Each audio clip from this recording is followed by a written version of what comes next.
Detective Marcus Hale lit another cigarette as he leaned against the wet brick wall.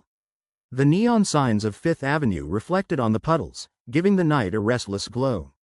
New York never really slept, but tonight, the city felt different, tense, like it was holding its breath. The call had come just an hour earlier. A woman had been found dead in her apartment, her body staged in a way that made even veteran cops uneasy.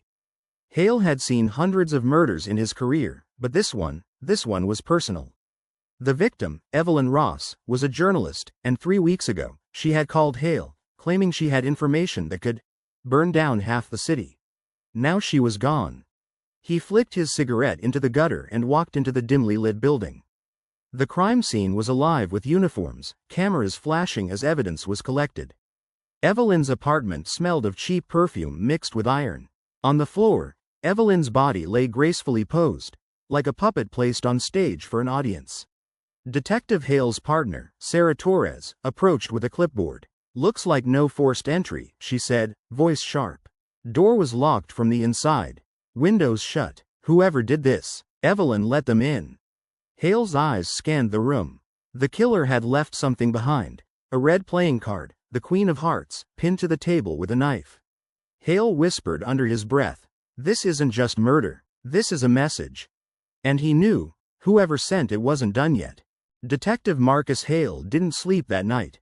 Evelyn Ross's lifeless eyes followed him everywhere, haunting him like a ghost he couldn't shake off. He sat in his office, the Queen of Hearts card on his desk beneath a desk lamp's glow.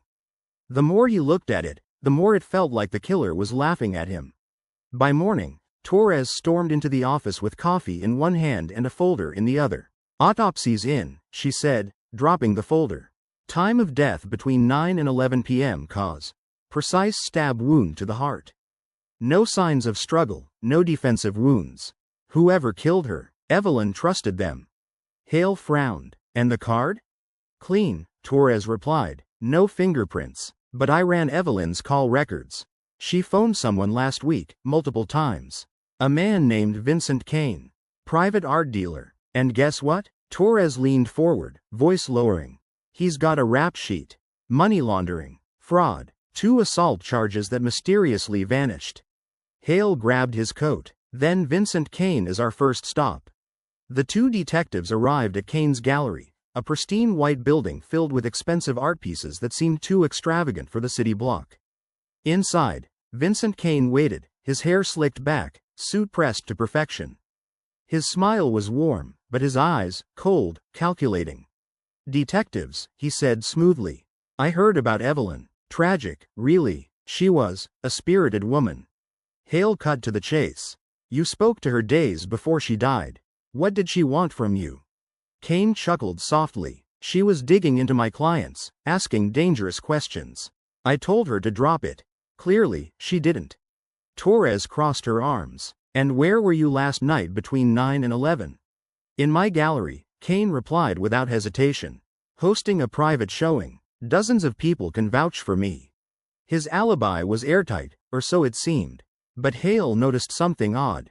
On Kane's desk sat a deck of playing cards, carefully arranged in a glass box. The top card, the Queen of Hearts. Hale locked eyes with Kane. For just a second, Kane's smile faltered. That night, Hale returned to his apartment, exhausted but restless. He poured himself a drink and stared out at the city lights. His mind replayed Evelyn's last phone call. "Marcus, if anything happens to me, follow the cards. They'll lead you to the truth." A knock at the door interrupted his thoughts. It was Torres, her face pale. "We got another one," she said, breathless. "Same setup, different victim." Hale's stomach tightened. "Where?" "Harlem. Apartment building, 5th floor." "And Marcus?" Torres hesitated. This time, it wasn't a journalist. It was a cop. The crime scene was colder, darker. Officer Daniel Brooks, one of their own, lay sprawled across the floor. His badge placed neatly on his chest, and beside him, another playing card. The King of Spades. Hale clenched his fists. "This son of a bitch is taunting us." Torres muttered, "First a journalist, now a cop. He's escalating." But Hale felt something deeper. This wasn't random. Evelyn had been on the trail of something big, and now Brooks. Someone inside the force was dead. As Hale studied the card, realization struck him. If the killer was following a pattern, then the deck of cards wasn't just for theatrics. It was a roadmap, a list of targets, and the Queen of Hearts wasn't the beginning, it was the warning shot. The rain was relentless the next evening, hammering the city like nature itself was warning them of what was to come. Detective Marcus Hale stood in the precinct's briefing room, a deck of cards spread across the whiteboard. The Queen of Hearts, the King of Spades, 2 victims, 2 pieces of a puzzle. Torres paced behind him. If this is a pattern, then we need to figure out the order. Who's next? Hale pointed to the cards. The killer isn't picking random victims. Evelyn was a journalist, digging into corruption. Brooks was a cop, probably connected to the same story. That means this isn't just murder. This is a purge. Suddenly, a message came through Hale's phone. No number, just words. The next card falls at midnight. Try to stop me. Attached was an image, the Ace of Diamonds. The clock ticked closer to midnight as Hale and Torres drove through the storm, sirens wailing. The address traced from the message led them to the financial district, towering glass skyscrapers glowing against the night. They entered a high-rise, the top floor reserved for a charity gala. Wealthy elites laughed over champagne, oblivious to the danger lurking among them. Hale scanned the room. Somewhere in this crowd, the killer was waiting. Then he saw him, Vincent Kane. They confronted him. Torres found a pouch with the Ace of Diamonds inside. Kane smirked. I'm not the killer, detective. I'm just the dealer. Someone else is holding the deck. Moments later, news broke. Captain Harold Briggs was found dead. A card on his desk. Back at headquarters, security footage revealed the truth. Sarah Torres, Hale's partner, entered Briggs's office. Hale confronted her. She admitted everything. Evelyn, Brooks, Briggs. They were corrupt. She saw herself as the cure. She left the cards for Hale to understand.